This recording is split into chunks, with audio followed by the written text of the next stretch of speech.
Hello, my name is Brittany Kavinsky, and I just want to welcome everyone. It is now 1 p.m., so we will begin our presentation shortly. Today, on February 24th, we will have our presentation on Planning for Goods Movement, Players, Trends, and Challenges, given by Thomas O'Brien, Peter Hall, and Michael Vanderbeek. For help during today's webcast, please feel free to type your questions in the chat box found in the webinar toolbar to the right of your screen, or call 1-800-263-6317. For content questions, please feel free to type those in the questions box, and we will be able to answer those at the end of the presentation during the question and answer session. Here's a list of the sponsoring chapters, divisions, and universities. I would like to thank all of the participating chapters, divisions, and universities for making these webcasts possible. This is a list of our upcoming webcasts that we have scheduled for the next few months. To register for this upcoming webcast, please visit www.utah-apa.org/webcast and register for your webcast of choice. We are also offering distance education webcasts to help you get your ethics or law credits. These webcasts are available to view at www.utah-apa.org/webcast-archive, and then follow the instructions on how to submit your CM credits for these webcasts. You can also follow us on Twitter at Planning Webcast, or like us on Facebook, Planning Webcast Series, to receive up-to-date information on the Planning Webcast Series sponsored by chapters, divisions, and universities. To log your CM credits for attending today's webcast, please go to www.planning.org/CM, select today's date, February 24th, and then select today's webcast, Planning for Goods Movements, Players, Trends, and Challenges. This webcast is available for 1.5 CM credits. We are also recording today's webcast, and it will be available along with a 6-slide per page PDF of the presentation at www.utah-apa.org/webcast-archive. At this time, I would like to introduce our speakers for today. Thomas O'Brien is the Director of Research for the Center of International Trade and Transportation at California State University, Long Beach, and the Associate Director of Long Beach Programs for the METRANS Transportation Center at CSULB and the University of Southern California. His own research involves goods movements, international trade, and seaport operations, as well as workforce development. Dr. O'Brien has also developed training program on goods movements for the public sector and elected officials. He is the principal author of a report to the California State Legislature on port opportunities and challenges for the California Marine and Intermodal Transportation System Advisory Council, and author of a monthly column on goods movement for the Long Beach Business Journal. He has been appointed to project panels for the National Cooperative Freight Research Program panel on institutional strategies in the freight transportation system and improving freight system performance in metropolitan areas. Dr. O'Brien has a PhD in policy, planning, and development from the University of Southern California. He is both a Eno and Eisenhower Transportation Fellow and a member of the Transportation Planning Division of APA. Peter Hall is a professor in the Urban Studies program at Simon Fraser University in Vancouver, Canada. Before completing his doctoral studies in 2002 in City and Regional Planning at the University of California at Berkeley, he worked in the Economic Development Unit of the Durban Metropolitan Council. From 2003 to 2006, he taught at the University of Waterloo, Ontario, where he directed the local Economic Development Master's Program. From 2006 to 2009, he served as an Associate Director of the Center for Sustainable Community Development at Simon Fraser University.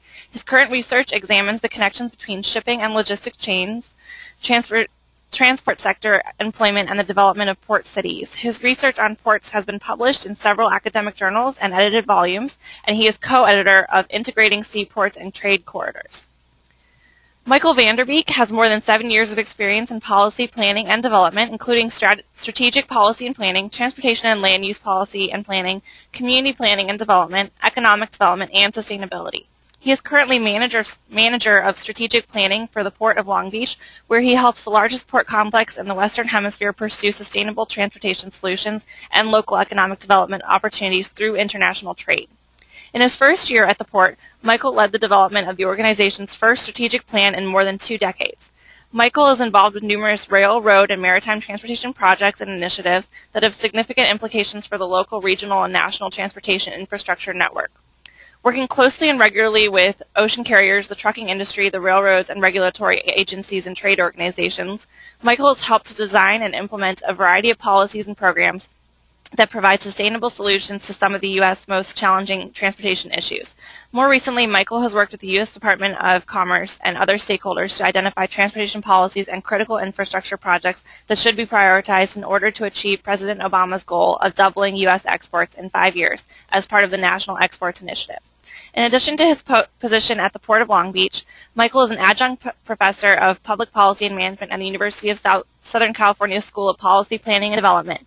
He is a member of the Transportation Planning Division of the American Planning Association, the Maritime Economic Development Committee of the American Association of Port Authorities, the Long Beach International Business Association, the Foreign Trade Association, and the Long Beach Area Chamber of Commerce.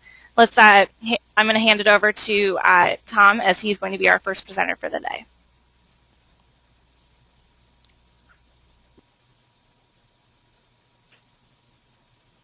Well, good morning, everyone. Thank you, Brittany, and it's a pleasure to be here this morning.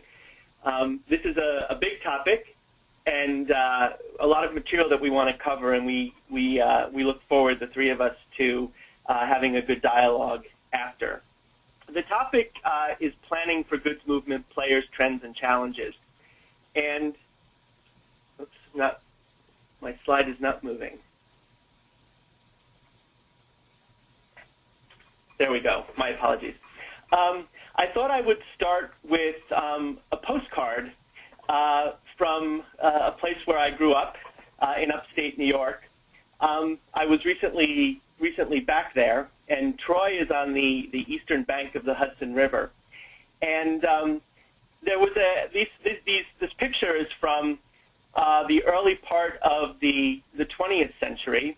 It's a slot of cargo doors for buildings that were adjacent to the river. And prior to the development of reservoirs and dams further north, spring floods were a regular occurrence. And as you can see from this picture, cargo doors were developed at different heights to allow boats to unload whatever they were carrying via hoist, regardless of the water level. And it struck me when I was back there this past year that, in thinking about this presentation, that the interface between freight and planning is not a new problem. It's not a new phenomenon.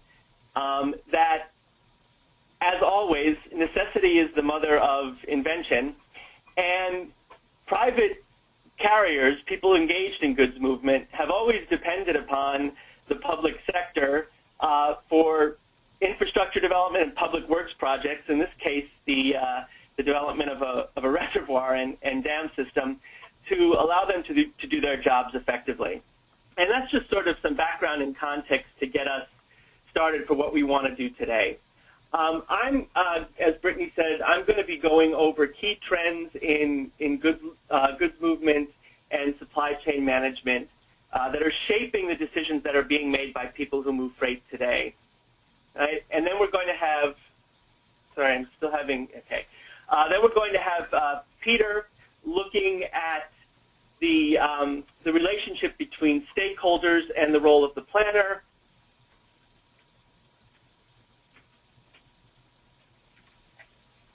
And then Michael is going to be talking about ports as gateways and impacts on land use development.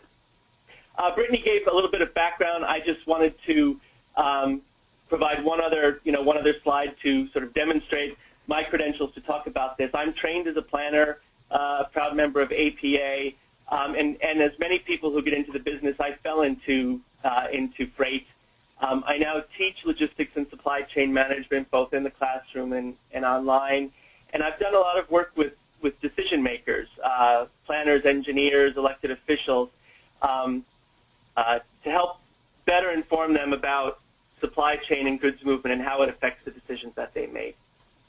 We're going to be looking at the port sector a little bit today, and I wanted to begin by making the point that supply chain management encompasses the planning and management of all of those activities involved in sourcing and procurement of goods. So it's not just a transportation function. It's all logistics management activities, and it involves a large number of stakeholders, which we're going to be discussing. This is a definition that comes from the Council of Supply Chain Management Professionals, so it's the industry definition of how goods movement works. Logistics and supply chain management are not interchangeable terms. Logistics is the process of planning and controlling the movement, the physical movement of goods from origin to destination, which includes transportation. Transportation is a critical function, but it also includes other things like customer service, facility management, packaging, planning, purchasing, forecasting. There's a real estate function in terms of the appropriate site location, warehousing. The point being that we can't just look at one single node when we're doing planning. We have to look at the combination of all of these nodes and the way they work together. And we also have to look at what we're moving, because at many points in the supply chain, we're going to be moving the goods in different ways. So when I talk to my students and teach them about logistics, one of the things that we begin with is that there's actually various types of logistics that impact the type of fleets that are used, the type of facilities that are needed. Inbound logistics, meaning the movement of raw materials to a point of transformation, whether they're transferred or transformed into a finished good. Outbound logistics, which take that good from that point of transformation to the final customer and end user. And then, of course, reverse logistics, which has to deal with the unique problems of returns, defects, reusable packaging, which is a big part of logistics these days. And we're in a world where we're talking a lot more about not just a supply chain anymore, but a demand chain or a value chain, where the focus is on you don't make what's selling, or I'm sorry, you don't sell what's being made, you actually make what's selling. So it's a just-in-time approach to doing business where you're responding to the revealed demands of the customer. One of the things that makes planning in this environment difficult is that the ownership and decision-making process in U.S. freight is problematic because of who often owns the infrastructure and who has the regulatory authority. So if you look at the ownership of the road and rail networks and pipeline networks, it's largely private, obviously with the exception of inland waterways, which are public facilities, our public waters and coastal waters, and the terminals as well are for the most part privately owned, or a combination of public and private facilities. Whereas in the case of ports, we have public port authorities who enter into long-term leases with private operators to manage and operate terminals. But the regulatory environment, from water quality, air quality, zoning for truck parking and access, is all done by a combination of public authorities at various levels of government, and that can prove difficult.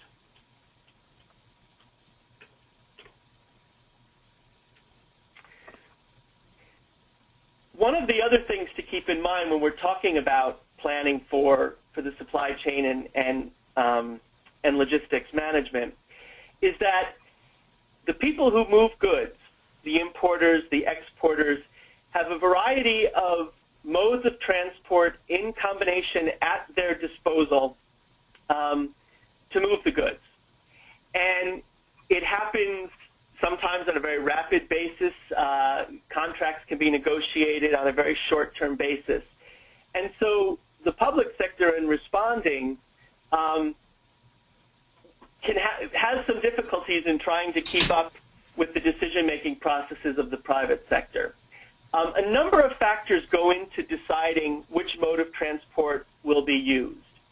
Right? Whether it's the capacity, you can move a lot more goods via ocean transport than you can via air, and it's less expensive, but it's also a lot slower. And so it depends on how quickly you need to get your goods to market, It depends on the reliability and the availability of service, and it depends on what you're doing, on what you're moving. Electronic goods for which you can charge a more premium price, can go via both ocean and air transport. And sometimes shippers will, to hedge their bets, have contracts with a number of different operators in a number of different locations. In the world of goods movement today, we talk a lot about a four-corner strategy, which means that importers will have contracts in place and be able to move goods through the Pacific Northwest, the Pacific Southwest, the Northeast, the Southeast, and even the Gulf Coast to make sure that they can get the best price and avoid peak season congestion in certain places. I think I want to talk now briefly sort of about 5 different levers for effective supply chain management, which are the real hallmark of the way business is being done these days, and which therefore impacts the demand for infrastructure, as well as the issues that planners in the public sector have to respond to, both in gateways like ports and on the land side at places like distribution centers and warehouses and at intermodal and rail connections. The first thing is mode mix. As I just mentioned, shippers, importers, exporters will look to identify the right combination of transport modes, and these could change on a regular basis. And a combination of road and rail, ocean and air, to increase the overall cost effectiveness of shipping activities. And that means that the competitiveness of a trade gateway and facilities matters, because you're in competition with not only places along for us in Southern California, not only the Pacific West from Vancouver down to Mexico, but also with ports and gateways on the East Coast and the Gulf Coast as well.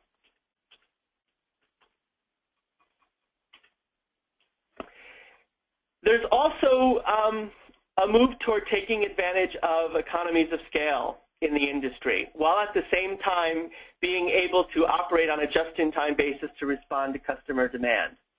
So that's where consolidation comes into play. More companies are looking at regional supply chains in order to increase their flexibility. That means establishing operations in suitable locations to reduce the distance to market. A lot of times you want to wait until, as I said, that demand is revealed before delivering the goods. So in many cases, the distribution and warehousing function has moved closer to the final market. But at the same time, you want to take advantage of the opportunity to reduce the per unit cost of shipping the goods by moving them on larger ships, by storing them in warehouses and distribution centers that have bigger footprints, that take advantage of new technology, that move goods in and out rapidly. And so as a result, we're seeing a larger amount of goods in greater volume moving through a smaller number of gateways and trade hubs that can accommodate them.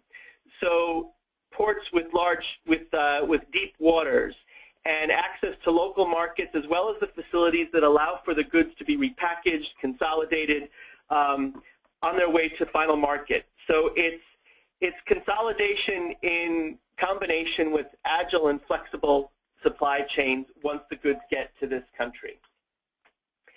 Part of that, tied to that strategy, is this concept of postponement, where you reduce volatility in inventory and shipment by delaying certain processes. So the customization process for laptops, for example, and you complete them at later points in the supply chain. So a distribution center or warehouse may be the location where you actually do final product assembly and shipment once the customer has identified the specific specifications that they want for that product.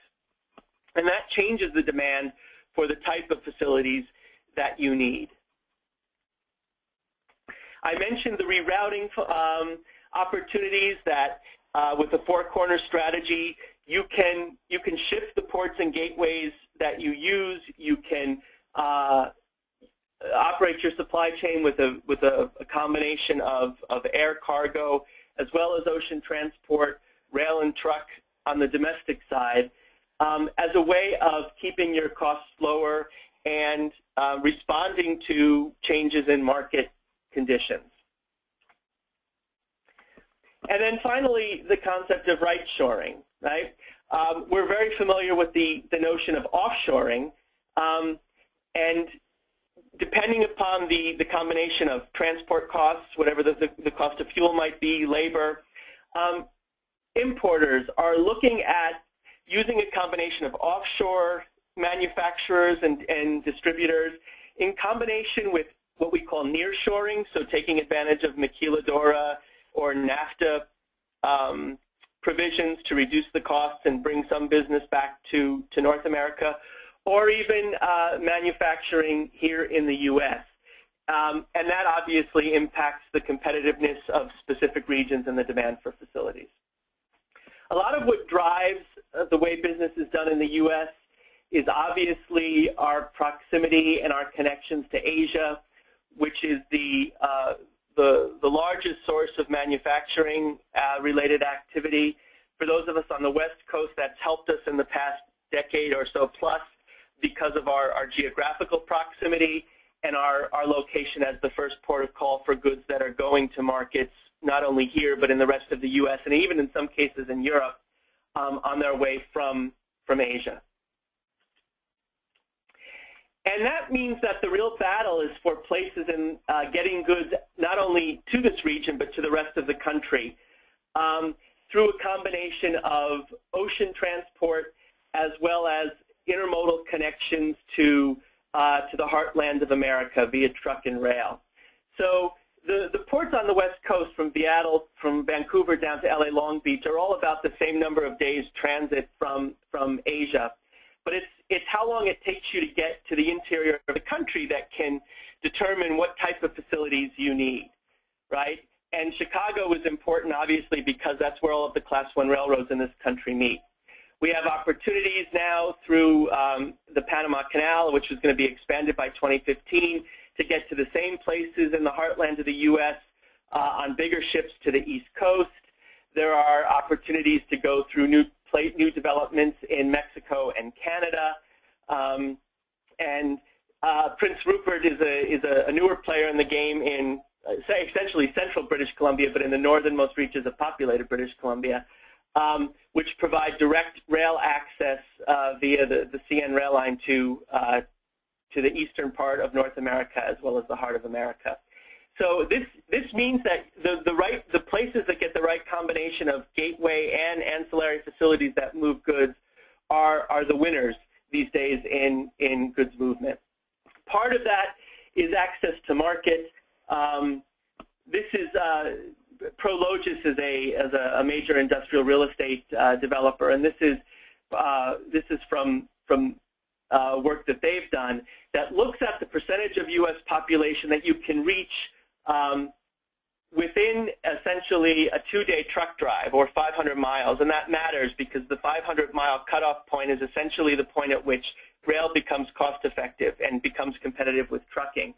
So the right combination of access to markets and what percentage of the population you can reach in the U.S.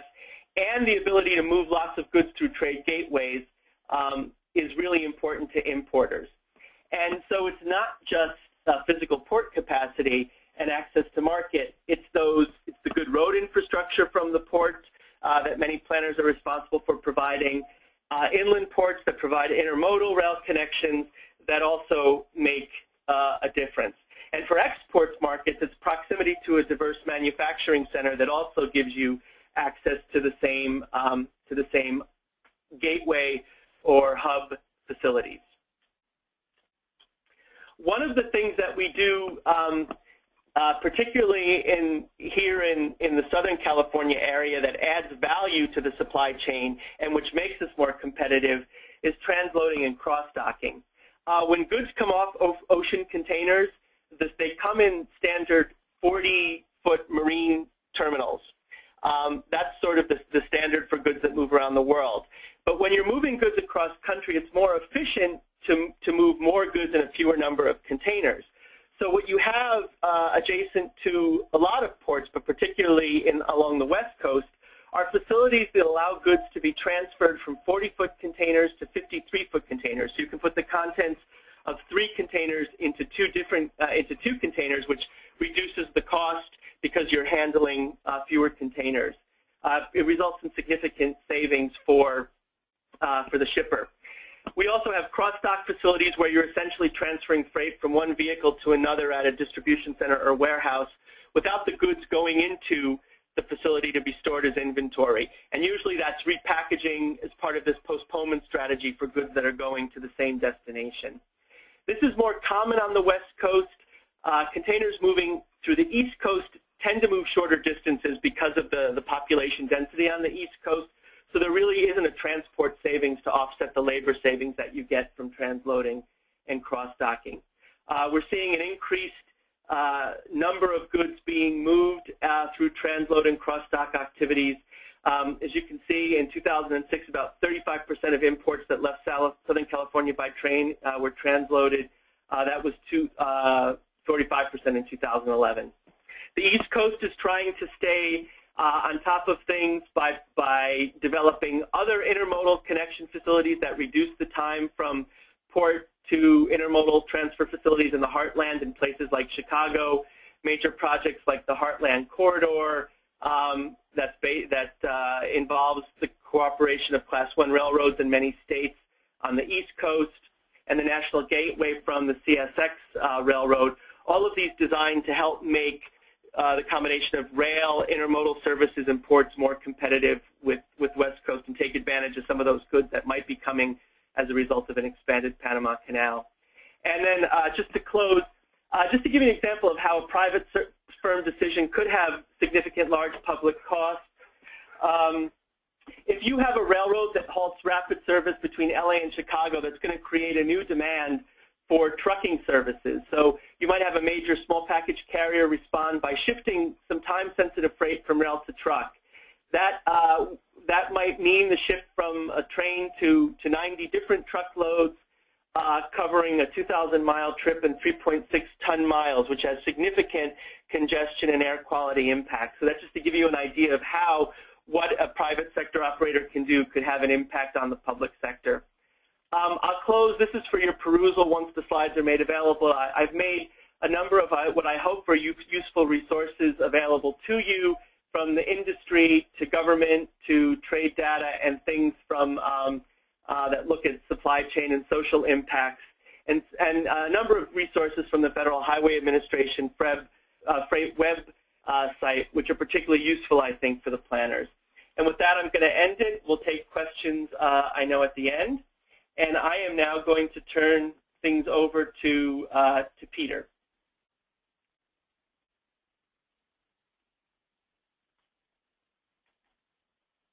Thank you very much, Tom.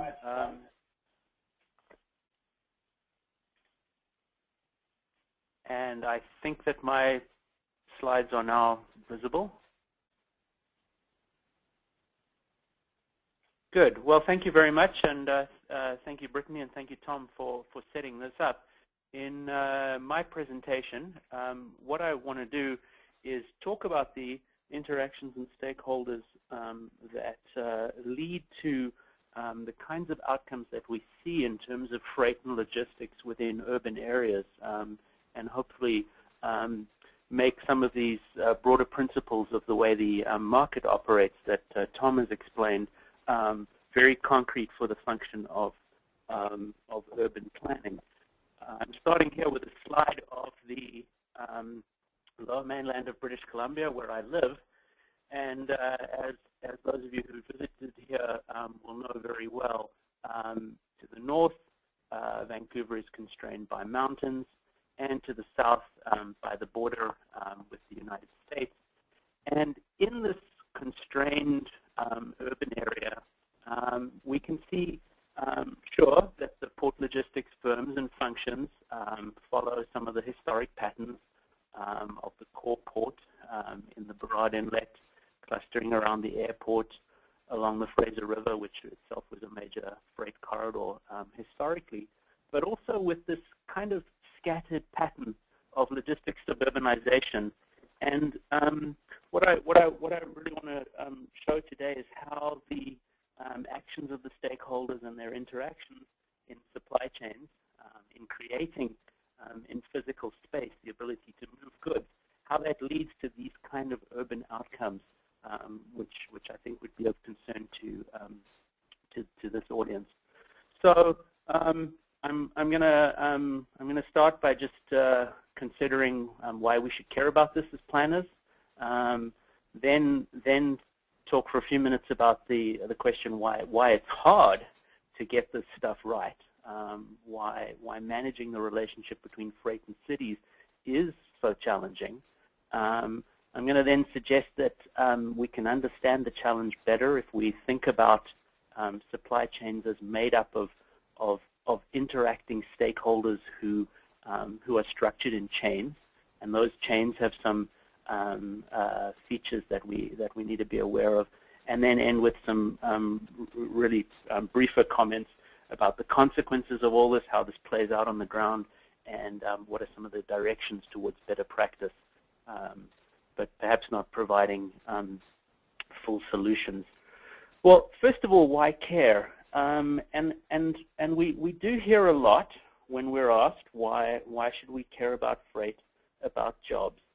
And I put a question mark there because I think it's important to understand that while at a national scale there is no doubt that freight and jobs go together, at any smaller scale beneath that, the relationship between freight and jobs in a jurisdiction is not always as strong as we might think it is. Every place can create a certain number of jobs handling its own freight, but those are not jobs that create value in an exporting sense in and of themselves. There are some places that specialize in creating jobs in handling other people's freight, but for any jurisdiction, there's always going to be a question: do we want to be doing that, or do we want to be doing something else? Do we want to be handling freight, or do we want to be handling tourists?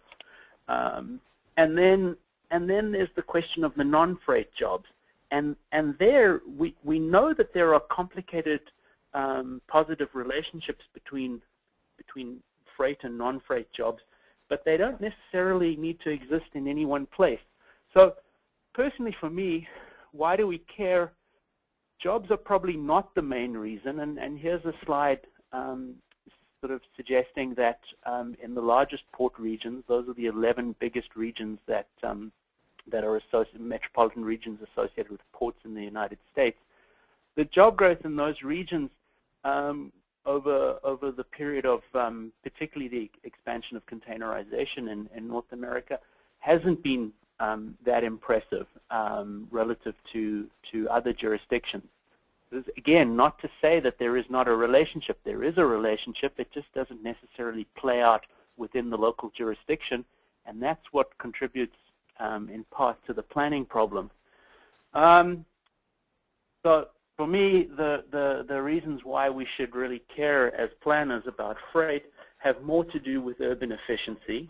They have to do with the movement of trucks within metropolitan regions and how much suburban to core urban movement we're willing to tolerate.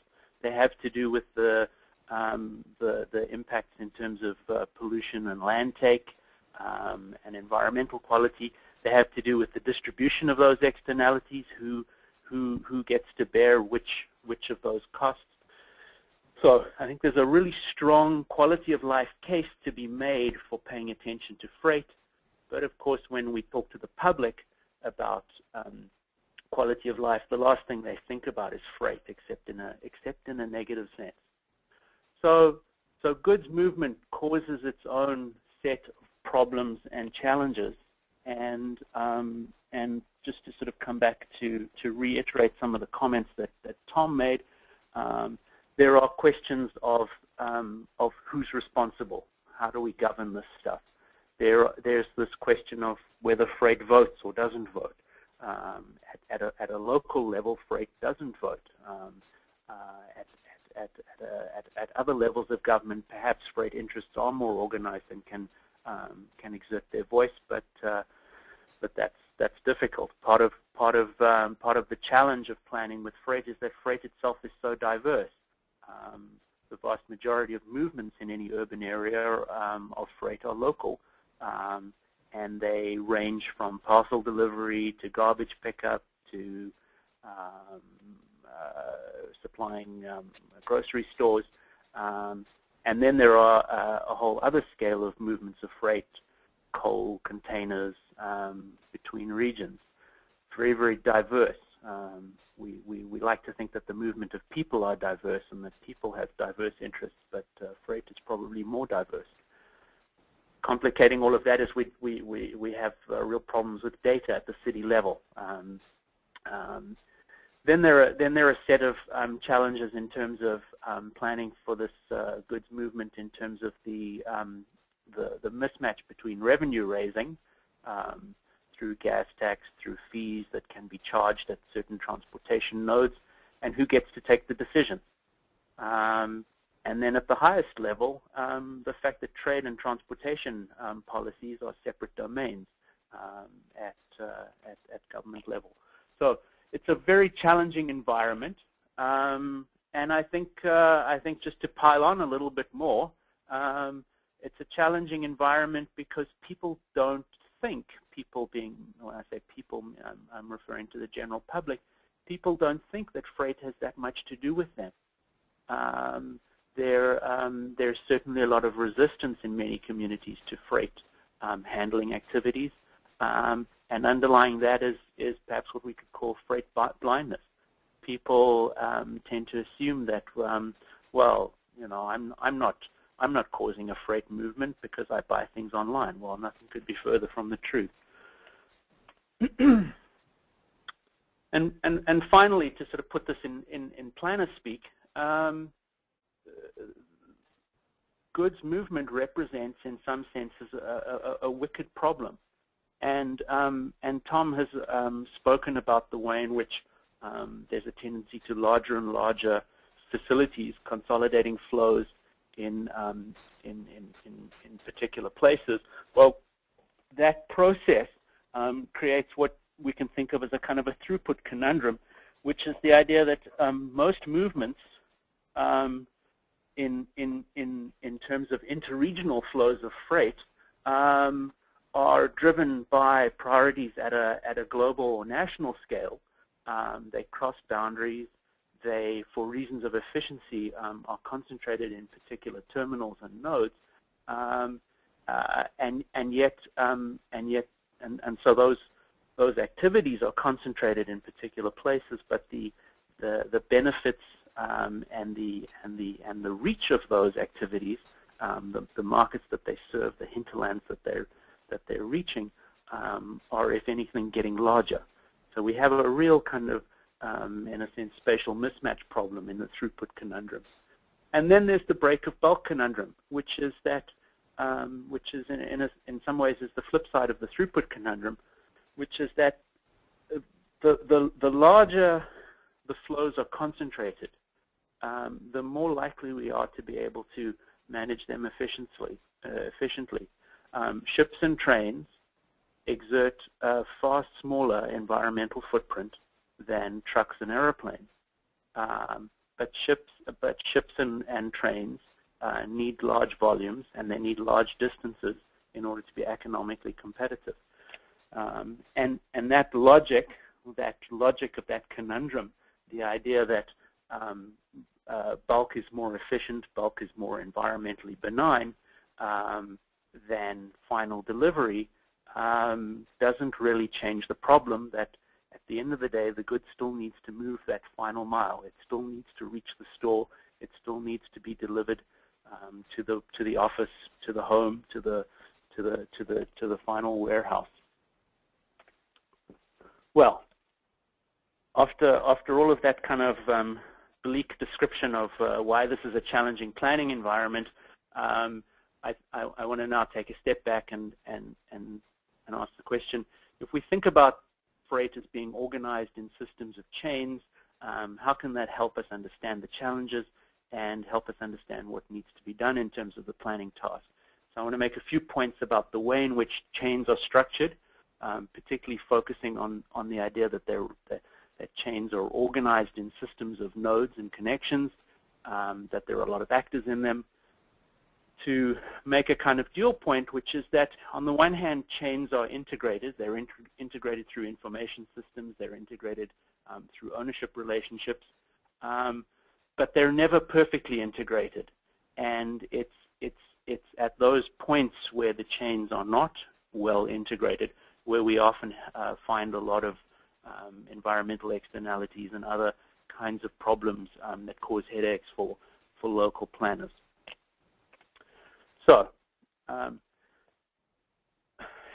if we think of an economic system as being organized in a chain, a chain has links, and a chain of goods movement has particular points in that link where goods move from one mode to another. Okay, so we can think of this as being sort of connecting points in a systems of chains. And one way of thinking about scale is to recognize that those connecting points have gotten bigger because of huge efficiencies and economies of scale. So here's a picture of LA Long Beach taken from 10 kilometers up. Absolutely massive port complex, very efficient in terms of its national contribution to goods movement, but at a scale that most local planners are not going to have to face on a daily basis. This is a special place in the logistics chain. However, it doesn't work by itself. It has connections at another kind of scale across a metropolitan area. It works. LA Long Beach as a port complex works because of the highway connections, the rail connections, the warehouses, the transloading facilities that Tom was talking about that exist within the metropolitan area. So I'm introducing, complicating, I think, this idea of scale, of saying, well, there's scale in the terms of the size of the activity, but there's also the scale of the activity in terms of the geographic area across which it extends. And so another kind of depiction of something that Tom showed is to really emphasize the idea that there are a series of gateways.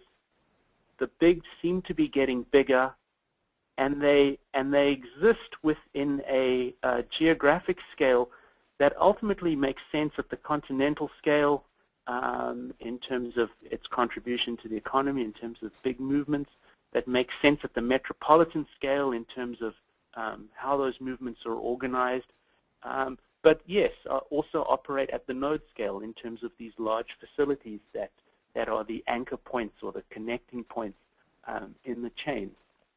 So when we talk about freight planning and freight the freight distribution system, I think it is important to differentiate the different scales at which freight is organized and the different kinds of actors and issues that come up at each of those scales. So at a very local level, the kind of thing that we care about in my neighborhood is whether the trucks are delivering overnight or whether they're delivering at peak periods. We care about the fact that local truck delivery companies are often small fly-by-night operations with very dirty engines. That's the kind of thing we care about at the very local scale. And we can trace that all the way up to the intercontinental kind of scale where we need to be concerned about something as massive as a major port complex and how it connects to the rest of the continent through a metropolitan region. Okay. So scale is one issue of thinking about freight in terms of chains. Another issue is to think about all of the actors that are involved. And this is a slide just trying to describe all of the actors and their requirements that come to moving goods through a port. And I've put this up in order to show how complicated it is and how many different stakeholders there are and some of their relationships. And then also to say, well, this slide doesn't include the neighboring community. This slide doesn't include the full extent of the landside connections. There's a whole lot more besides this already very complicated, very crowded institutional environment. Another point to make about the complexity of the relationships between the stakeholders is that an activity that's organized in a system of chains often needs a lot of care and attention when it comes to improving practices and diffusing new innovations and technologies. And this is just a slide taken from research in the Vancouver Port Gateway, where we try to understand those innovations that had been successfully adopted to clean up truck fleets, to introduce a hybrid engine for some of the rail shunting equipment and so on, how those came about. And one conclusion of that research is that it really does take role players such as the Port Authority, industry associations, public sector actors stepping forward in order to coordinate activities along a supply chain. You see, a supply chain looks from the outside seamless and fully integrated, but we know that key points along the supply chain are not necessarily fully integrated. One of the points in supply chains, particularly in port gateway cities, that causes a lot of headaches, that I'm sure you're all very well aware of, is the question of local trucking. And this is just trying to show that however integrated a supply chain may be, the bottom line is still that the supply curve for local trucking is pretty flat, very easy industry to get into, and that causes all kinds of problems in terms of congestion and the ability to improve the quality of fleets.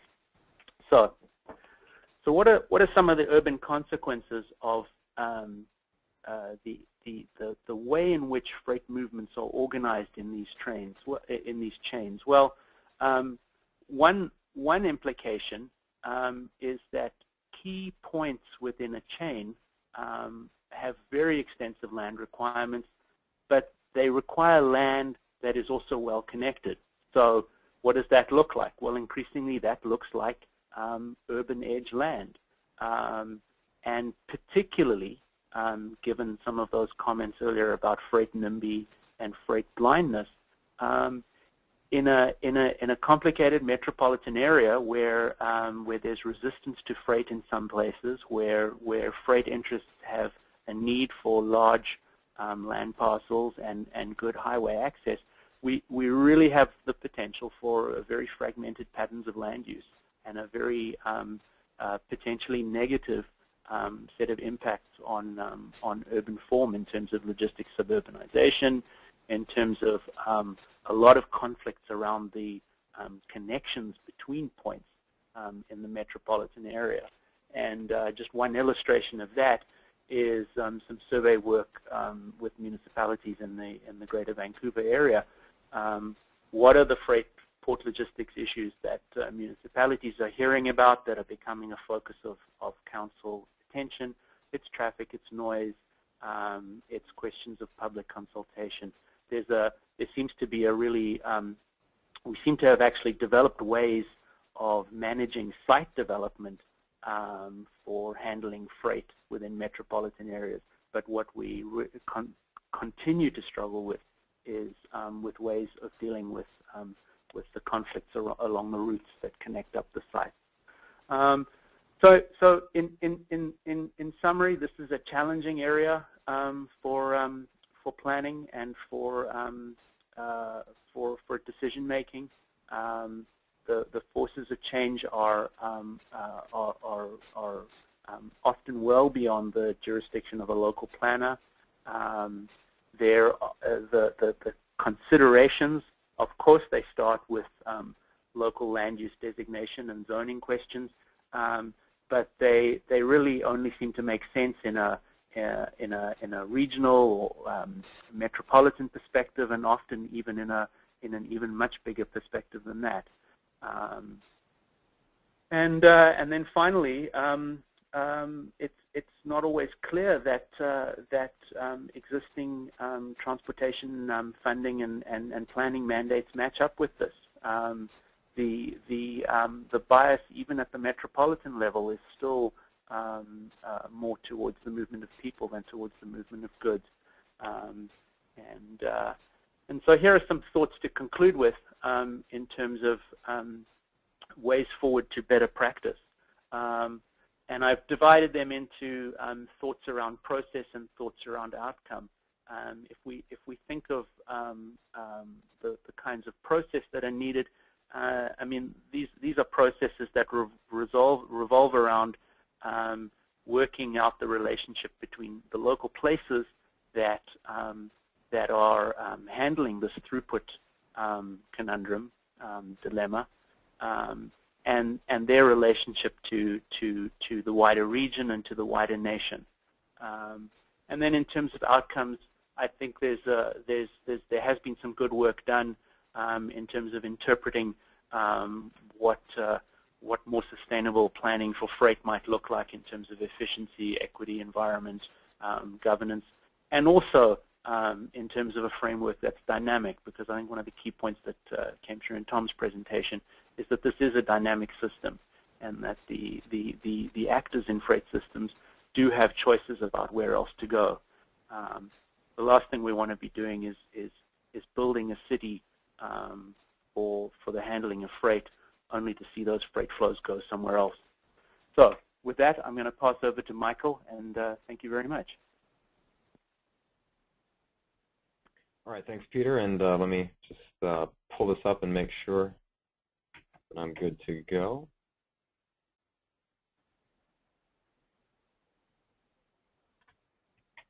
I'm not sure if that's actually handed over. Sorry, everyone.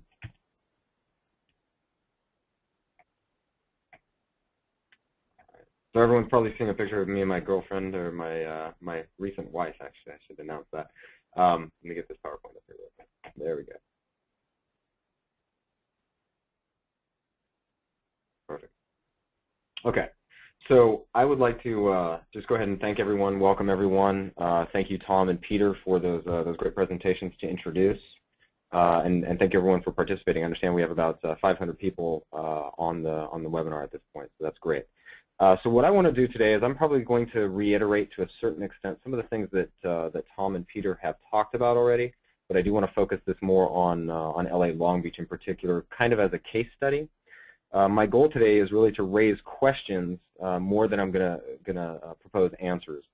So I may not necessarily answer all the questions that I raise, but I think these questions are really important, particularly for planners to understand. So the key point I hope to drive home is similar to what Peter said, is why planners should care about international trade, similar, again, to what Peter said, and focusing on Southern California. And apart from why we as planners should care, the other question that I hope to raise is how should planners deal with international trade's impacts? And again, Peter and Tom sort of already covered some of this. I'm going to do it from a slightly different perspective. So with that said,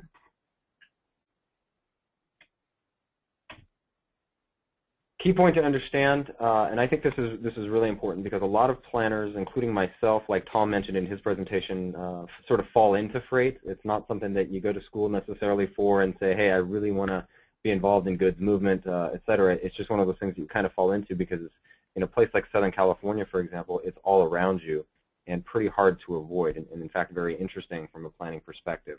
So the key point I want to stress right from the beginning is that goods obviously are not alive, but the global supply chain system behaves much like a natural system does, and goods flow and have a shed just like water does, just like a watershed.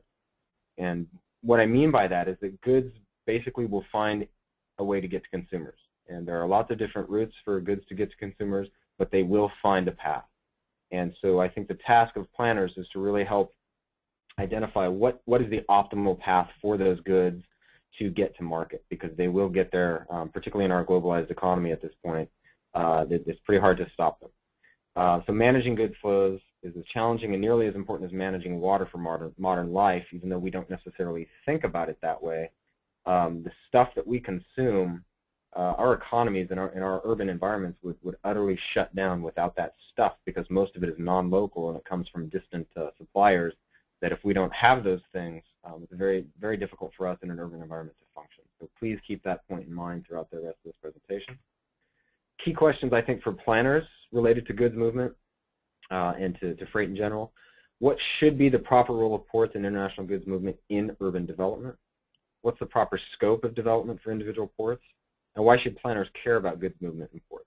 So please just keep those questions in mind. And as I announced at the beginning, I raised those questions. I'm not necessarily going to be able to provide satisfactory answers, but I think all planners should really understand what those questions mean and try to seek answers to those questions. So the first part of the presentation is really going to be focused on LA Long Beach as a port complex so that people are generally familiar with it, and then I'll get into answering some of those questions, hopefully trying to answer some of those questions that I just raised. So to begin with, ports as regional players. What is the role that ports play within their regions? Tom, I believe, mentioned this at the beginning. There's an increasingly discontent general public, and I think the reason for that primarily has to do with traffic. There's road congestion, there's trains, there's all sorts of modes of transportation, there are emissions, air emissions, environmental impacts associated with those modes of transportation. And in order to get from a port to a market, those trains, trucks, etc., have to drive on public infrastructure, have to cross public infrastructure in the case of rail, and certainly impact the public. And I think that's very visible in certain areas, not so much in others, but in certain areas, hard to avoid those impacts. And ports, I think this is a key point, are not a part of the post-industrial vision for cities. And I even have a conversation like this with my wife every once in a while because I work at a port authority.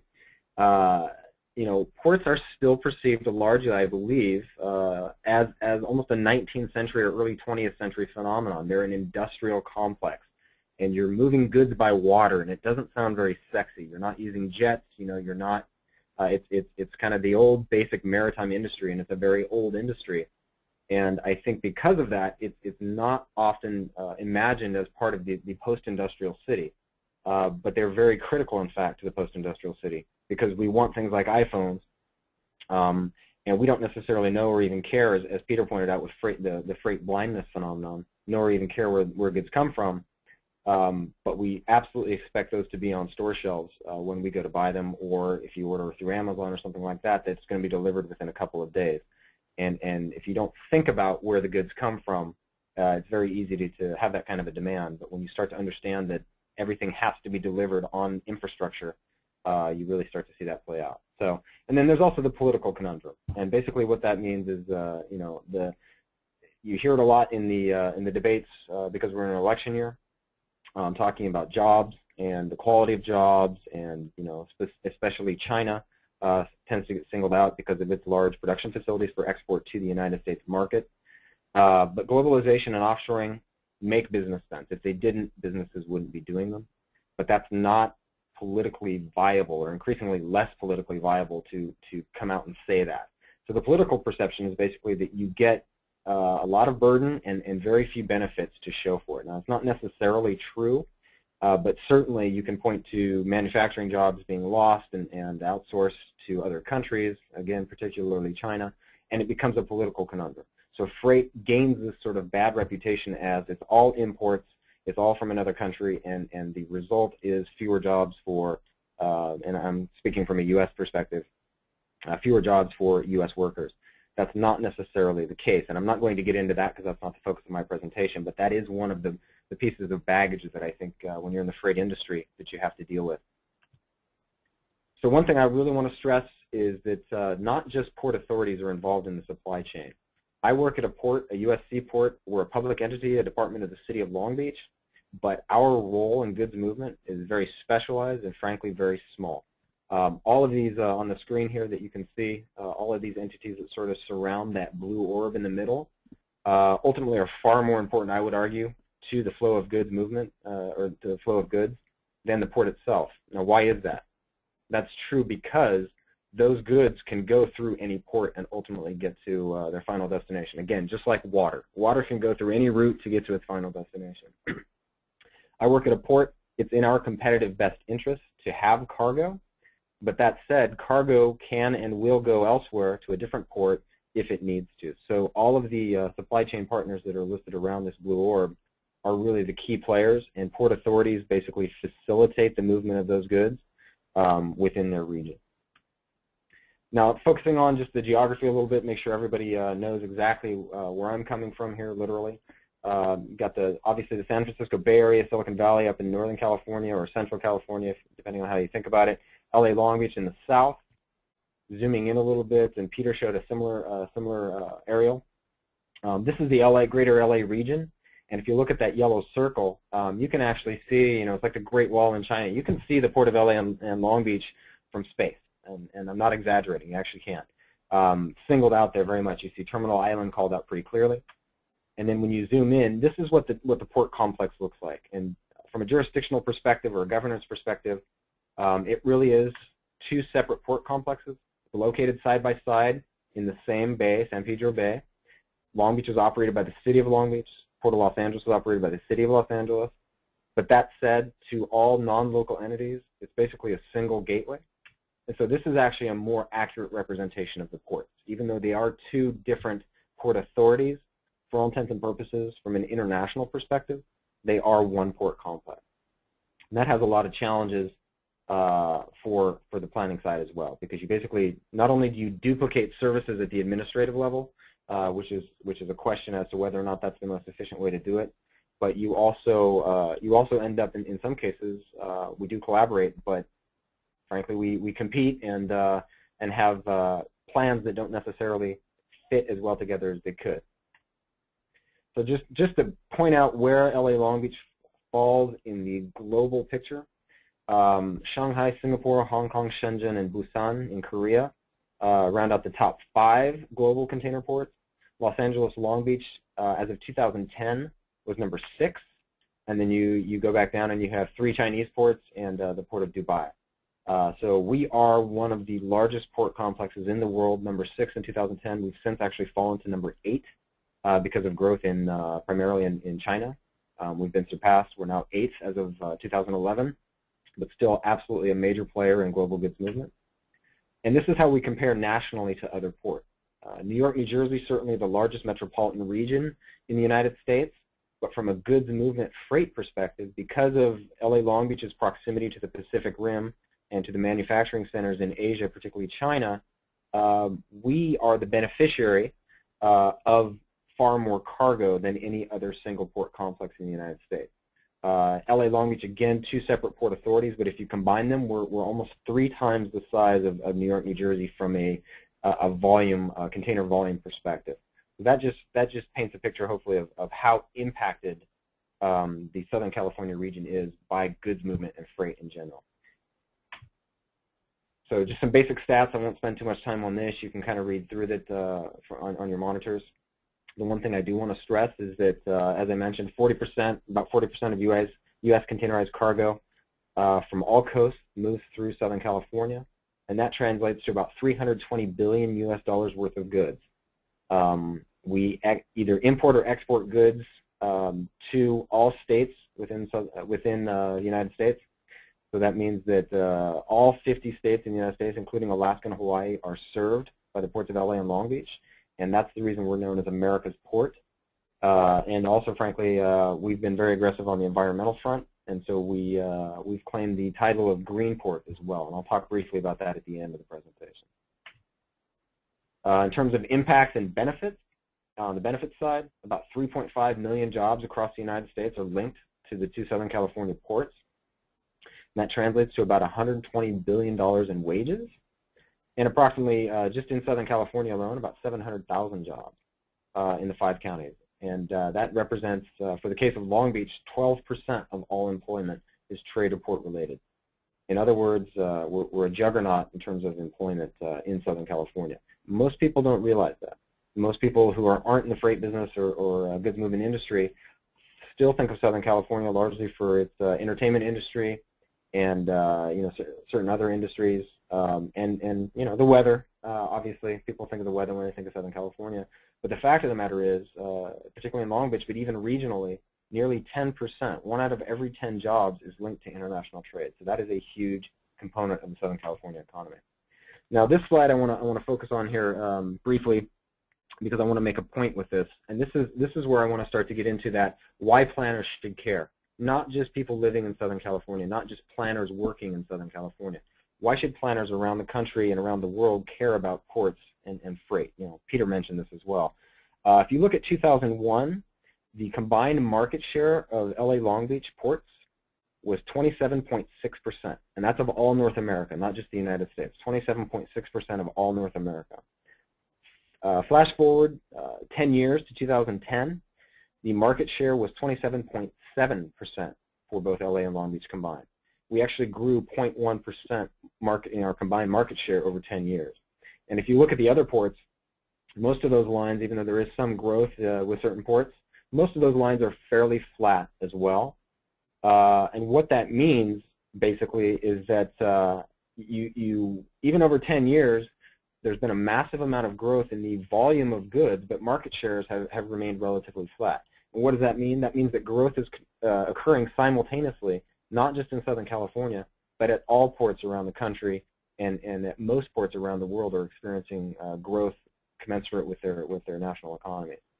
So here's what our growth curve looks like for the next 20 years in Southern California. And this may look very aggressive, but the fact of the matter is, this is exactly the growth curve we experienced up until about the last half of 2007 and the beginning of 2008. This reflects very closely that exact growth curve. We obviously had a dip with the recession in 2008, 2009, bounced back a little bit in 2010, and we're pretty much right back on course for this yellow line that you see tailing off to the right. And again, why is this important? What does this mean? And what this means to me, and why I think planners should care, is that essentially, with flat market shares over the past 10 years, if this is what LA Long Beach growth looks like over the next 20 years, this is probably pretty close to what growth is going to look like at other ports in the next 20 years as well. Meaning that any region with a port, any city with a port, and frankly a lot of cities that don't have ports but receive the goods from ports, are going to be impacted in ways similar to how Southern California is going to be impacted. And so on this next slide, I just kind of want to show, again, this kind of reiterates the size of San Pedro Bay versus some other West Coast gateways, but in addition to that, this slide kind of gives an indication that most impacts of international trade from Asia fall on LA Long Beach. But this isn't actually true, and the reason that's not true is because about 65% of all the cargo we receive in LA Long Beach actually goes to inland markets such as Chicago, Dallas, Memphis, Kansas City, Columbus, Ohio, and Atlanta. So the point is that our goods and also the impacts associated with moving those goods get distributed. And again, this kind of goes back to that idea of water. You know, it's almost like a natural system. And this next chart, I think, shows that quite well. The goods land in LA Long Beach. They also land in Seattle, Tacoma, certainly Vancouver, Canada. But they don't really stay here. We have a large local market in Southern California. Almost 20 million people, depending on the scope of the Southern California that you are talking about. That's a large local market, but the fact of the matter is most of our goods go somewhere else. About 65% of our goods go somewhere else. And these two images really show where they go and in what concentration. And the reason I want to stress this map is because anyone who falls along these lines, and on the left you see a BNSF, which is Burlington Northern Santa Fe Railroad. On the right, it's Union Pacific Railroad. These are their routes to get goods to other markets. And basically, any community that lies along these routes is going to experience maybe not quite as high a volume or as dense a volume of goods movement as Southern California does, but quite a bit of goods movement. And the point here, again, is that communities far removed from port cities or port regions are very much impacted by the goods that we move through Southern California. And gateway infrastructure really steers that movement of goods. So I want to talk a little bit now about the capital investment over the next few years through 2020 approximately of LA Long Beach, and put this in a little bit of perspective. So I won't spend too much time on the details here. You can read along. But we're spending about $6 billion in combined development for cargo terminal capacity enhancement, new on-dock and near-dock rail infrastructure, a new bridge, and that's just what the port authorities themselves are spending. That's just what the Port of LA and Port of Long Beach are spending. When you combine that with approximately 2 billion square feet of regional distribution facilities, there's no question whatsoever that Southern California is the capital for goods movement and logistics in North America. The only other area that even comes close would be Chicago in the Midwest, and then the New York, New Jersey area as well. But we are by far sort of the large player there. And the reason I wanted to point that out is because, again, going back to those upstream effects for planners. This additional infrastructure means enhanced competitiveness for the ports, but it also means additional volume, traffic, and path dependency, not just for ports, but nationally and globally for any region that's impacted by the goods flows out of our ports. This means further economic dependency on trade. This means further encroachment of transportation infrastructure on urban spaces, and it means further emphasis on flows over place. And that's really at a global level. And again, you really see that flow over place emphasis when you talk about a large gateway like Southern California, the ports of LA and Long Beach, but only 35% of all of our cargo actually stays here.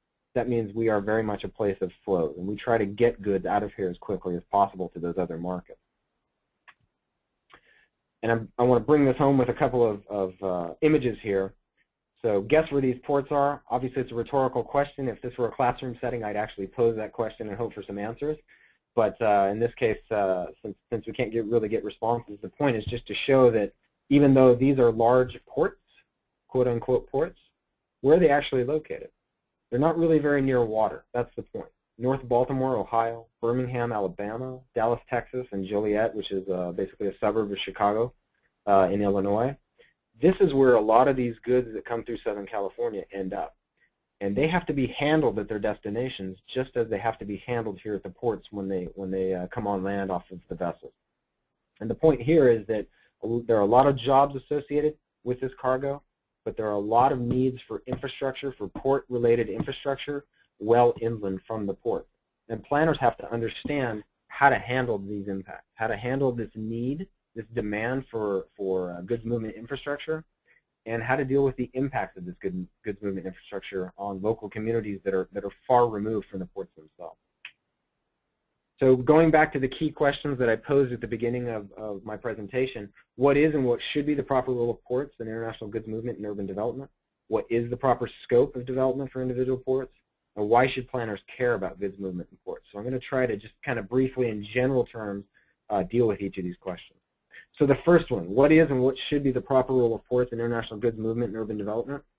As I said, I probably don't have a good answer, but it's an important question to ask. And the reason it's an important question to ask is if you look at these two pictures on the screen here, you've got sort of the traditional preferred imagination of Southern California. This is the vision. This is what people, I think, often think of. They think of the Hollywood sign. They think of nice weather, palm trees, mountain, desert, et cetera, et cetera. If you look to the image on the right, this is the reality of Southern California that I tend to experience, and not just because I work at the port, but because I commute from Long Beach to West LA, or I commute from Long Beach to downtown Los Angeles, or to Orange County. And this port complex puts a lot of trains and a lot of trucks on the infrastructure that you absolutely interact with as a resident of Southern California. You interact with these impacts, with these modes of transportation, with these goods on a daily basis. And so that disconnect, I think, between this beautiful sort of oasis that is Los Angeles, sort of in the golden age perspective, versus really 10% of the economy now, which is trade and logistics. How do you reconcile those two as a planner? How do you live up to the expectations of people who want Southern California to be this beautiful, green, elegant space? How do you reconcile that with what's really happening and where the actual jobs are being produced, which is in the trade and logistics sector? Here's another image which kind of drives that same point home. On the left, you see sort of a famous local landmark, which is the Santa Monica Promenade, the 3rd Street Promenade. It's a 3-block stretch of walkable shopping, basically an outdoor mall. Very successful development on the west side of Los Angeles in Santa Monica. And then you see on the right-hand side the 710 freeway. And again, these visions of the metropolis, of the urban environment, couldn't be more different. On the one hand, you have a high-end retail, walkable community. You know, people are carrying around their Starbucks mugs, and everything's great and beautiful. But on the right, that's how those goods are getting to those stores. When you go to the Promenade in Santa Monica, you're buying what you want. You're getting your jeans, you're getting your iPad, whatever you need, it's there. But people aren't thinking about how those goods are supplied to those very stores. And I think that's really where planners have to understand this key connection between how goods are delivered and how goods are consumed. Because this is an image from Southern California, but I guarantee you it's the same in Chicago, Memphis, Kansas City, Atlanta, any of those other markets, New York City, any other market that's receiving goods from abroad, which frankly is pretty much every market these days. Those goods have to get there somehow. And how those goods get there is an important question. Okay, I'm going to go ahead and wrap up in the next couple of minutes so we have time for questions. Again, going back to the second question, what's the proper scope of development for individual ports? And again, not trying to answer this question, but please think of these questions as applying to your city, even though it says SoCal, Southern California. Should Southern California continue to deliberately grow its ports? It's a legitimate question. It's a policy question, but it's an important question. You could substitute that for, should Savannah continue to deliberately grow its port? Should New York, New Jersey continue to deliberately grow its port, et cetera, et cetera? Should Houston? How big and for how long? Is there an upward boundary on how big a port should be? And what determines that boundary? Is it when the impacts become intolerable? Is it when the job benefits, the economic benefits from the port are no longer sustainable? How do you know? How do you determine that? And then I think one of the most important questions for planners is, if we aren't growing the ports in Southern California, where are we growing them? And if we're not growing the port, apply it to a different context. If we're not growing the port in Jacksonville, Florida, where are we growing the port? Because the goods are going to come here. As long as they're made elsewhere and there's demand for them here in the United States, we are going to get imported goods. And the same applies to exports. As long as there's demand abroad for U.S. goods, those goods are going to have to get to market. And 9 times out of 10, they're going through a seaport. So if we don't expand the facilities to capture that future demand in Southern California, where do we do it? And is elsewhere better, worse, or equal? How do you measure those impacts? And then ask the question, for whom? For the local population, for the general national population? And how do you know? How do you measure those impacts? How do you really do an effective cost-benefit analysis on goods movement? Who's doing that kind of work? And you know, who stands to benefit from goods movement? Who stands to suffer the impacts? Those are all really important questions for planners to ask. And then finally, why should planners care about goods movement and ports? And I'll leave it to two issues, and I think Peter and Tom already effectively talked about both of these. But ports are a planner's nightmare, and I say that in the sense that they're wickedly wicked problems to deal with, primarily because ports are like kind of like an octopus. Their tentacles extend throughout the entire country, but they're managed at a local level. So you're talking about national impacts, national benefits, and primarily local jurisdiction. You have city jurisdiction, state jurisdiction, some federal jurisdiction, but primarily local jurisdiction. But you also have the international supply chain to deal with. And how do you manage all of those different players in the process of determining how to plan for ports? It's a very complicated problem. And because of that, I think it's critical that planners understand ports, understand goods movement, and know how to plan for the impacts of ports and goods movement. But on the flip side of that, I think ports are also kind of a planner's dream come true. And I say this as a planner who works at a port authority. They're fascinating. Ports are absolutely fascinating, and I think you talk to Tom or Peter, they'll say the same thing. You've got the ultimate sort of coming together of local, regional, state, national, and international planning issues. They all coalesce at a single point in space. One, you know, the Port of Long Beach or Los Angeles, for example, all of these different players come together, and these problems have to be dealt with right here at the local level, even though they're international, global problems. And that's fascinating as a planner. It's very, very difficult to communicate that any other way. It's just an incredible situation to be in, because you deal with things that most planners probably don't have the opportunity to deal with on a daily basis. And then also land use, transportation, sustainability, community, and economic development come together in that same space, which I also find fascinating.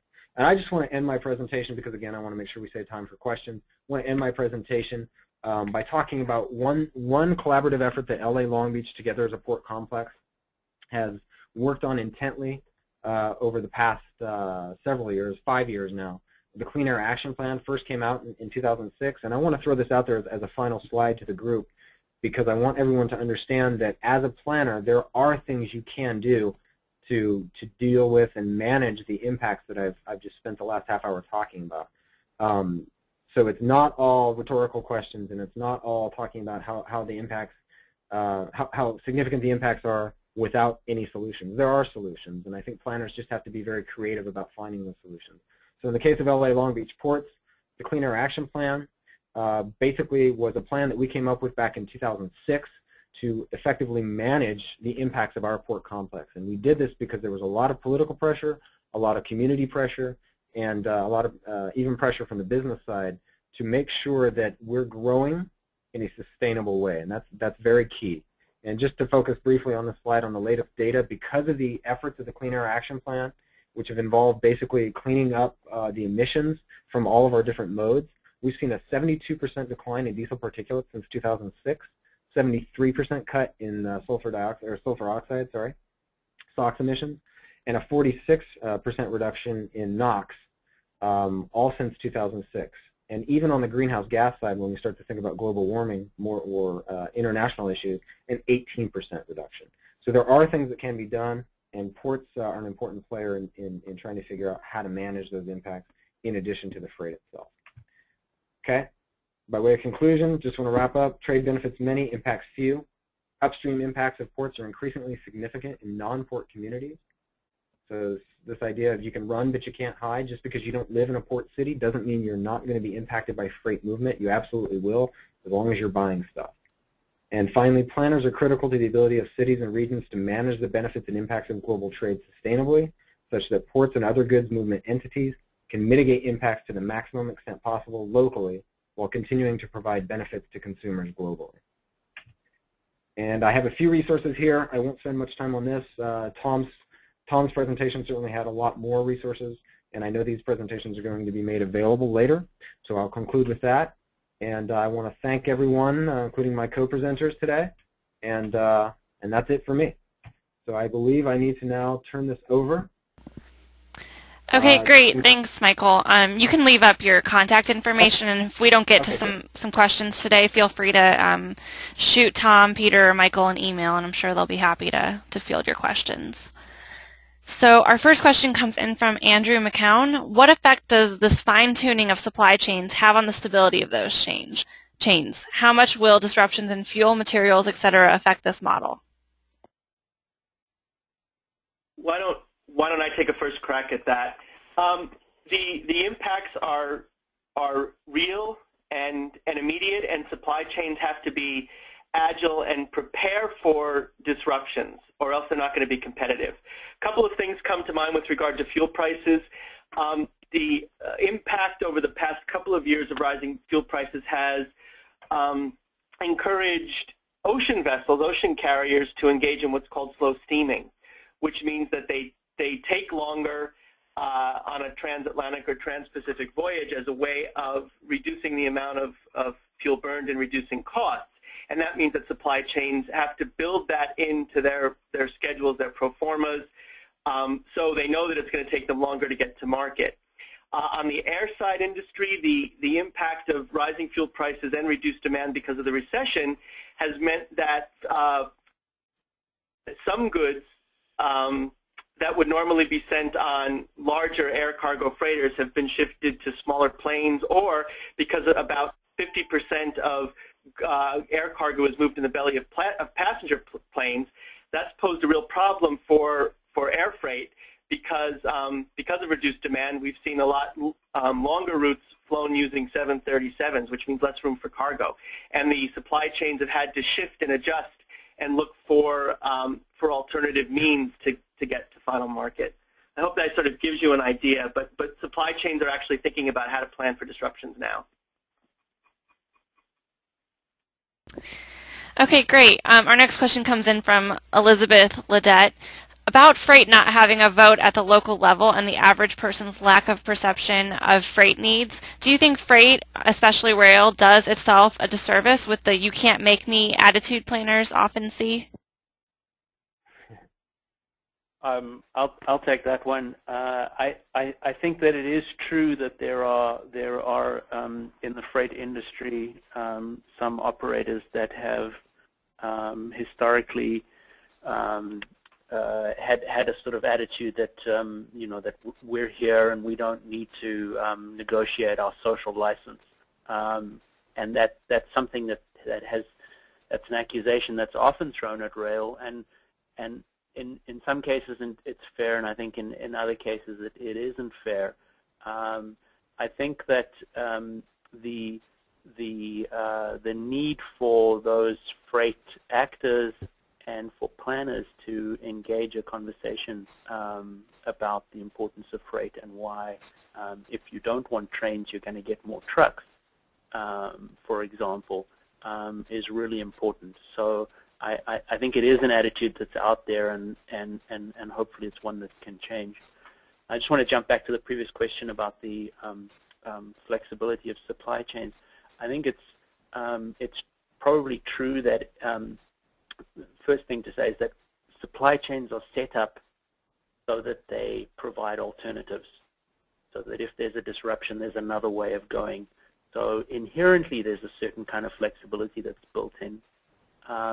A given actor with its supply chain, a given firm, might not change very much from one year to the next, but a very small marginal change in a supply chain configuration of one firm, very quickly over time that accumulates into some pretty big impacts. So if most shippers are not changing what they're doing, but a major shipper says, okay, I'm gonna reorganize, I'm gonna go to 4 corners instead of 6 kind of configuration, those changes accumulate very quickly over time. So so an individual place and the planners in that place, they can be confronted with pretty quick changes in their context. Thanks. Okay, well, our next question comes in from James Wagner. For inland ports, are there goods that need to move from rail to air or truck to air, or is the primary demand between truck and rail? I'll take a stab at this one, and Tom can jump in too, or Peter. For the most part, I mean, if you're talking about if I understand correctly, an inland port, most of the goods that are going by rail, for example, to a place like Chicago, those are going to Chicago to be distributed. And most likely, if they're going by rail to Chicago, they're going to be distributed by truck. That's by far the most common modal shift. You might, in some cases, get a short haul out of LA Long Beach by truck that then gets on a rail to go further inland for distribution. I don't think you're probably going to see many goods go from rail to air or truck to air on the import side, certainly, because basically if it's already gotten from a foreign manufacturing location to the United States or to North America in general via water, there wouldn't be much incentive, or it wouldn't make much sense to then put it on an airplane for domestic distribution, because you would add a significant amount of cost to the delivery, to the cost of that good, without adding all that much value, because yeah, it's only a 5-hour flight from LA to to New York or something like that, but the benefit of that when you can get there in 3 or 4 days by rail is minimal, since you've already spent 2 weeks on the ocean. So I don't think you probably see much of that. Hopefully that addresses the question. I don't know if Tom has any other thoughts, or Peter. Yeah, the only thing I would add, that there is the unique case of small package carriers. We call them integrators, whose supply chain includes management and ownership of not only airplanes but trucks, and then occasionally they do use intermodal services. And it's important for planners because the changing distribution network of purchasing means changes in the way companies like FedEx and UPS do business, and that has an impact on our urban system. Okay, great. Our next question comes in from Eric DeLine. How does the Port of Los Angeles or Long Beach address the externalities of port traffic away from the immediate port area, i.e. congestion at grade crossings, et cetera? That's a good question. That's one we try to run from. I'm just being facetious. Not exactly true. That's a difficult question, and this goes back to the sort of the scope of a port's not just authority but impacts. There's no question that the impacts of the goods that come through LA Long Beach are very broad in scope, and they extend well into the Inland Empire in Southern California, certainly other places as well. We don't have any control whatsoever over grade crossings, let's say in Riverside. Or out in San Bernardino County. That's not even close to the jurisdiction. I mean, it's roughly 2 hours out from the jurisdiction of what the port would have here in Long Beach, for example. What we do try to do is we do try to work with the railroads and other parties to really advocate solutions that are going to speed goods and eliminate community impacts. So, for example, the Colton Crossing out in the Inland Empire. A project like that, we have absolutely no problem supporting it and getting behind it and saying, anytime there's a congestion issue like a grade crossing, we're all for removing that. That said, we don't have any jurisdiction in actually doing the work or demanding the work. So it's kind of a difficult situation, and so the only way I can really answer that, I guess, is that we absolutely do support and advocate for any sort of infrastructure improvement that's going to help our goods out of port get to their inland destinations faster and more safely, and frankly more sustainably as well. But we don't control that process, so we would largely defer to the railroads and to some of the other parties to handle that. I just add to that this is where the institutional arrangements really do make a difference. So in some other jurisdictions, particularly in the sort of east and the southeast part of the United States, for example, some of the ports are state agencies rather than city departments, which is how they are in California, and that makes a difference. But I think also we should say that's not a magic bullet, because having your port as part of the state, could be good for resolving some of those kind of challenges, but it could also introduce its own other set of complications. So the institutions make a difference, but there's not a straightforward line that says this is the best way to manage a port. Okay, well, we are running a little short on time today, so we'll take one more question now, and if we don't get to your question, please feel free to send Tom or Peter or Michael an email. So it seems this question comes in from Sean Kiernan. It seems that a good neighbor policy is becoming more important for ports, especially as waterfront land redevelopment favors residential. How can ports improve their local relationships? That seems to be directed at me.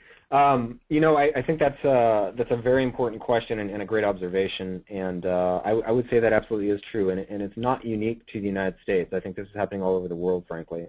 Certainly in Europe, South America, North America, and probably soon to come in Asia as well, even though most Chinese ports are still in a high growth mode. It's this idea of reclaiming the waterfront for alternative uses to freight, and we've certainly seen this in other contexts.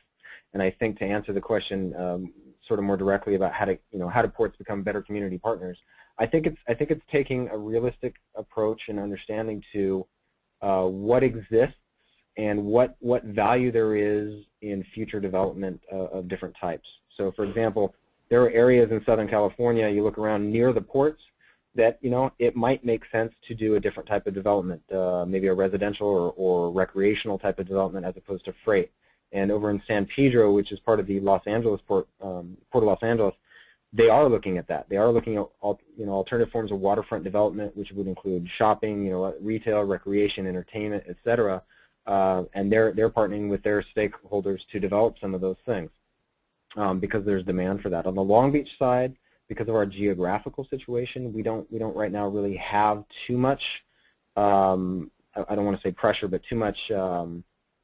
Suggestion from the community that we take that sort of approach, but a lot of other ports do, and I think the key is really to understand, again, from a planning perspective, what makes sense and what doesn't make sense for that type of land, and you listen to the community, you partner with the community, and maybe there's an opportunity to say, hey, it doesn't work here, this area doesn't seem to make sense because it would be right in the middle of our operations and would interrupt the flow of goods, but what about over here? Is there an opportunity to meet your needs at a different location?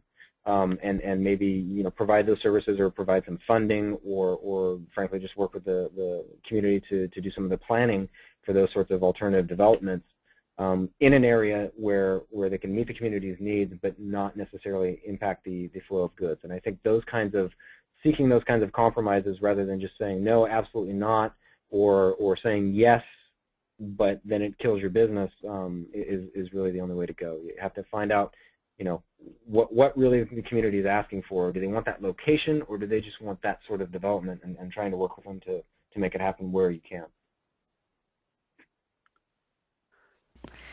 Okay, great. I was going to just add to that I think it's also important to explain the costs of relocating some of these activities and how that can exacerbate the problem in terms of additional truck moves. Because if you do displace that goods handling activity, as Michael has said, that goods handling activity is going to pop up somewhere else. All right, well, I think that's it for today. Thank you so much, Tom, Peter, and Michael, for a wonderful presentation, and thanks also to the Transportation Division for sponsoring our webcast today. And for the attendees who are still with us, I'm going to go through a few reminders on logging your CM credits, so if you just want to hang out for a minute, I'll switch over to my screen. Okay, thank you very much, and thanks Tom and Peter and everyone in the audience. It was great to have you guys listen in today. Thanks, everyone. Yes, thank you.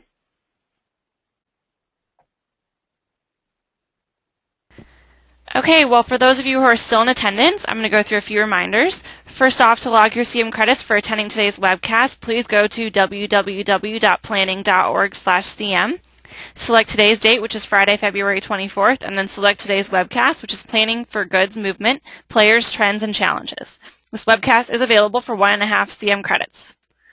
Also, we are recording today's session, so you will be able to find a recording of this webcast along with a PDF at www.utah-apa.org/webcast-archive. This does conclude today's session, and I want to thank everyone again for attending.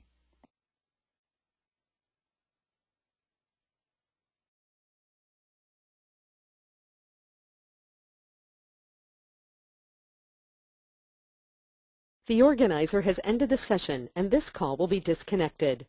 Goodbye.